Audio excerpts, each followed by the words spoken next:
ইলিশ মাছের লেজ মাথা দিয়ে পুঁই শাক রান্না করছি। প্রথমেই মশলাটা কষিয়ে মাছের যে কাইনসা মাথা লেজ দিয়ে একটু কষিয়ে নিয়েছি। এখন এই যে ধুয়ে রাখা আলু আর পুঁই শাকগুলো দিয়ে দিলাম। এত মজা লাগে এই তরকারিটা, যারা খেয়েছেন বা খান জানেন কতটা মজার একটা তরকারি। একটু নেড়ে দিচ্ছি ভালো করে। এই যে ঢাকনা তুলে দেখলাম পুঁই শাক কতটা মজে গেছে, দেখছেন কতগুলা পুঁই শাক কতটুকু হয়ে গেছে। ভালো ছিল পুঁই শাকগুলো।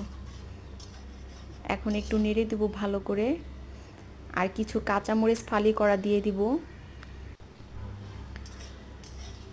তারপরে দিয়ে দিব একটু পানি,